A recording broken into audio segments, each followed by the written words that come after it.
Episode 4 में हम देखते हैं ताकुमी और सुमी को साथ में देखकर केंतो दुखी होकर चला जाता है। उसे जाते हुए ताकुमी देख लेता है। फिर अगले दिन सुमी सोकर उठती है तो देखती है बारिश बंद हो चुकी है, इसीलिए वो कैफे को ठीक करने में लग जाती है। तभी वहाँ पे ताकुमी आता है और उसकी हेल्प करता है। सुमी उसे देखकर पूछती है, तुम इतनी जल्दी कैसे उठ गए, जबकि तुम तो लेट उठते हो ना। ताकुमी बोलता है, वो सब मेरा पास्ट था, अब मैं बदल चुका हूँ। वहीं दूसरी तरफ केंतो को उसके डैड डांट रहे होते हैं क्योंकि उसने प्रेजेंटेशन छोड़कर भाग गया था। अब सुमी ताकुमी को लंच देकर काम पे जाने को बोलती है और खुद कैफे ठीक करने के लिए जा रही होती है। ताकुमी बोलता है, तुम खुद को इतना पुश क्यों कर रही हो। सुमी बोलती है, मैं हमेशा तुम पर डिपेंड नहीं रह सकती हूँ। उसकी ऐसी बातें सुनकर ताकुमी कहता है, तुम्हें हो क्या गया है। सुमी बोलती है, कुछ नहीं।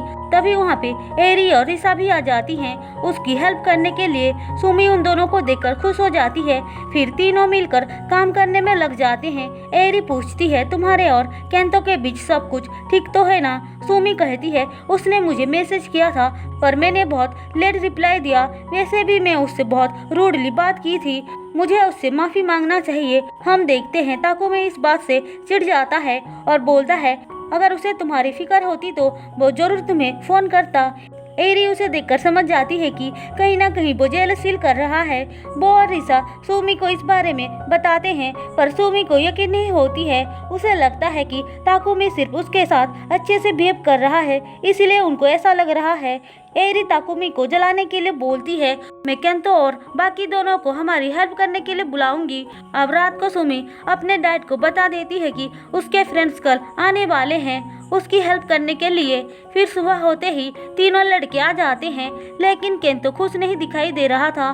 मामूरो और उसामू अंदर पहुंचकर देखते हैं कैफे की हालत सच में बहुत खराब है। एरी पूछती है, केंतो कहाँ है। मामूरो बोलता है, वो बाहर बात कर रहा है, ऑफिस से कॉल आया है। फिर वो सुमी से पूछता है, क्या तुम्हें केंतो की चिंता हो रही थी। सुमी नहीं बोलती है। मामूरो कहता है, लेकिन वो तुम्हारे लिए बहुत परेशान था। सुमी ये सुनकर कुछ सोचने लगती है।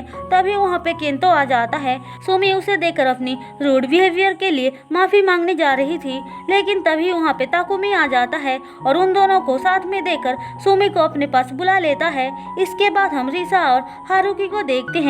हारुकी हायाकावा को देखकर पुकारता है। हायाकावा उनके पास आकर बोलता है, तुम कहाँ जा रहे हो। हारुकी बोलता है, हम लोग कैफे रिपेयर करने जा रहे हैं।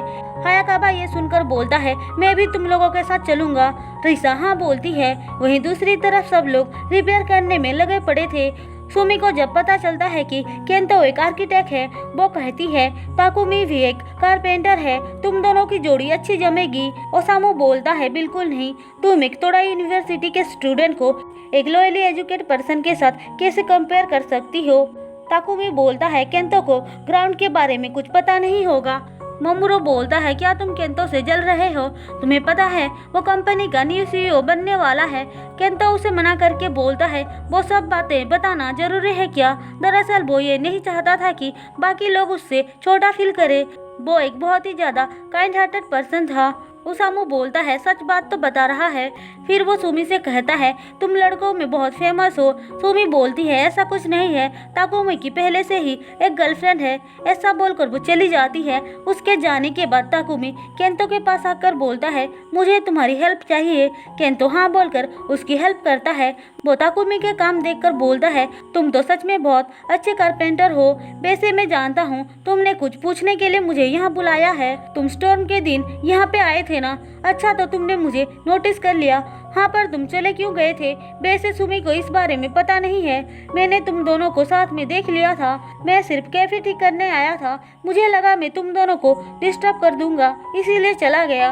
उन दोनों की बातें चल ही रही थी कि तभी वहाँ पे सुमी आ जाती है। वो उनको पीने के लिए ड्रिंक देती है। इसके बाद सब अंदर आकर काम करने लगते हैं। मामूरो पूछता है, रिसा कहाँ पे है। एरी कहती है, वो थोड़ी देर बाद आएगी। उसके ऐसे बोलते ही रिसा पहुँच जाती है। उसके साथ हायाकावा को देखकर एरी और सुमी खुश होकर उनके पास आते हैं। ओसामू बोलता है, तुम्हारा एक बेटा भी है क्या। हायाकावा एरी और सुमी को हेलो बोलता है। हारुकी बोलता है डॉक्टर अंकल हमारी हेल्प करने के लिए आए हैं। एरी कहती है तुम एक डॉक्टर भी हो क्या? हायाकावा हाँ बोलता है। केंतो बोलता है मुझे लगा कि वो तुम्हारा हस्बैंड है। हायाकावा कहता है आई होप ये सच हो पाता। तीनों लड़कियां उसकी ऐसी बातें सुनकर शॉक्ड हो जाती हैं। हारुकी नाराज होकर बोलता है ये मेरे डर नहीं है। अब तीनों लड़कियां अंदर जाकर हायाकावा के बारे में बात करने लगती हैं। एरी और सुमी उसे चिढ़ाती है तो रिसा कहती है ऐसा कुछ नहीं है, हम दोनों सिर्फ एक बार ही क्लोज आए थे। दोनों लड़कियां ये बात सुनकर खुश होकर चिल्लाती हैं। उनकी चीख सुनकर सारे लड़के उनके तरफ देखती हैं तो सुमी और एरी उनको हाय बोलते हैं। अब सुमी सबके लिए खाना लेकर आती है। वो ताकुमी को उसके पसंद का स्ट्रॉबेरी फ्लेवर आइस पे डालकर देती है और कहती है तुम्हें ये फ्लेवर पसंद है ना? ताकुमी हाँ बोलता है। केंतो ये देखकर बोलता है मुझे भी स्ट्रॉबेरी फ्लेवर चाहिए।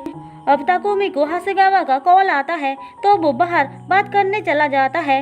वो ताकुमी से कहती है क्या तुम फ्री हो, मैं तुमसे मिलना चाहती हूँ। ताकुमी हाँ बोलकर सुमी के पास आता है। सुमी कहती है हासेगावा का कॉल था ना, कोई बात नहीं, तुम उससे मिलने जाओ, तुमने पहले ही बहुत काम कर लिया है, तुम आराम से जाओ, हम लोग बाकी बचा हुआ काम कर लेंगे। ताकुमी हाँ बोलकर चला जाता है। हम देखते हैं हारुकी सो गया था, इसीलिए तीनों लड़कियां उसे अंदर सुलाकर धीरे धीरे बाहर चली आती हैं। मोमोरो हायाकावा से पूछता है तुम लाइफ गार्ड भी हो और एक डॉक्टर भी? हायाकावा बोलता है मुझे मेरे दोनों काम बहुत पसंद है। मामूरो कहता है ओसामू भी एक डॉक्टर है। हायाकावा बोलता है अगर कोई प्रॉब्लम होगी तो तुम मुझसे पूछ सकते हो।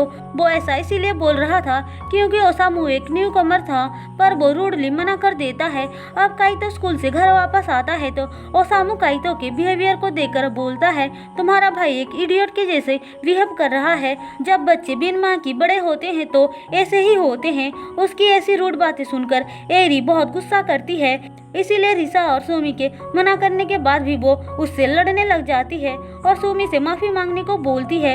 ओसामू बोलता है मैंने जो कुछ भी बोला सच ही बोला। अब एरी को उसकी बातों पे गुस्सा आ जाती है और वो उसे थप्पड़ मार देती है। मोमोरो उन दोनों की लड़ाई रोकने के लिए आता है तो ओसामू उसका भी इंसल्ट करके बोलता है लोली एजुकेटेड लोग एक जैसे ही होते हैं। रिसा पूछती है मामूरो क्या तुम तोडाई यूनिवर्सिटी से नहीं हो? ओसामू बोलता है वो टोक्यो डाई से है, ना कि तोडाई से। उसके जैसे थर्ड क्लास यूनिवर्सिटी में पढ़ने के बजाय मैं मरना पसंद करूंगा। मोमोरो बोलता है तुम ज्यादा बोल रहे हो, तुम्हें एम्बेरस फील हो रहा है क्या? उनको भी तो पता चलने दो कि तुम कैसे प्रिटेंड कर रहे थे। मोमोरो कहता है तुम भी तो ऐसे प्रिटेंड करते हो जैसे कि तुमको लव में कोई इंटरेस्ट ही नहीं है, जबकि सच बात तो ये है कि तुम्हें आज तक कोई लड़की मिली ही नहीं। फिर उन दोनों के बीच लड़ाई हो जाता है। सुमी उनको लड़ाई करने से रोकती है। मामूरो नाराज होकर बाहर चला जाता है पर एरी उसे रोकने आती है। मामूरो बोलता है मुझे पता है तुम उन दोनों में से किसी को चूज करोगी क्योंकि वो रिच है। एरी बोलती है मुझे शुरू से ही सब कुछ पता था, मैं तुमसे दोस्ती इसीलिए की थी क्योंकि तुम एक काइंड पर्सन हो। अब सीन यहीं पे शिफ्ट होकर हमें सुमी को दिखाया जाता है। वो ओसामू को हेल्प के लिए थैंक्स बोलकर खाना देती है। वो कहती है काइतो की मॉम है, मैं इस फैमिली की मॉम हूँ, वैसे तुम्हें मामूरा से जाकर माफी मांगना चाहिए। ओसामू बोलता है तुम्हें फिक्र करने की कोई जरूरत नहीं है, जब से हम लोग तुम तीनों लड़कियों से मिले हैं तब से सब कुछ बदल गया है। केंतो भी उस दिन तुम्हारे लिए अपना प्रेजेंटेशन छोड़कर चला आया था। सुमी को इस बारे में पता चलने के बाद वो केंतो से जाकर माफी मांगती है अपने बिहेवियर की वजह से। केंतो बोलता है मुझे भी तुम्हें वो सब नहीं बोलना चाहिए था। अब उन दोनों के बीच सब कुछ सही हो जाता है और केंतो उसे एमुलेट देता है। वहीं दूसरी तरफ ताकुमी चलते चलते रुक जाता है और हासेगावा को फोन करके बोलता है मुझे माफ करना, मैं तुमसे मिलने नहीं आ सकता हूँ। ऐसा बोलकर वो भागते हुए कैफे में आता है जहाँ पे केंतो अभी तक काम कर रहा था। केंतो उसे देखकर पूछता है तुम वापस क्यों आ गए? ताकुमी पूछता है सुमी कहाँ है, तुम्हें उससे क्या चाहिए? ताकुमी कुछ जवाब ना देकर अंदर जा रहा था। केंतो उसे रोककर बोलता है उस दिन मैं इसीलिए चला गया था क्योंकि मुझे तुम दोनों को देखकर जेलस फील हुआ। ताकुमी बोलता है क्या तुम उससे प्यार करते हो? अगर नहीं करते हो तो उससे दूर रहो, समझे? केंतो बोलता है मैं उससे प्यार करता हूँ, तुम उससे दूर रहा करो और उसकी फीलिंग्स के साथ मत खेलो। ताकुमी उसकी बातें सुनकर हैरानी से उसको देखता है और इसी के साथ एपिसोड 4 खत्म होता है। दोस्तों अगर आपको मेरी एक्सप्लेनेशन पसंद आई हो तो चैनल को सब्सक्राइब और वीडियो को लाइक जरूर कर देना।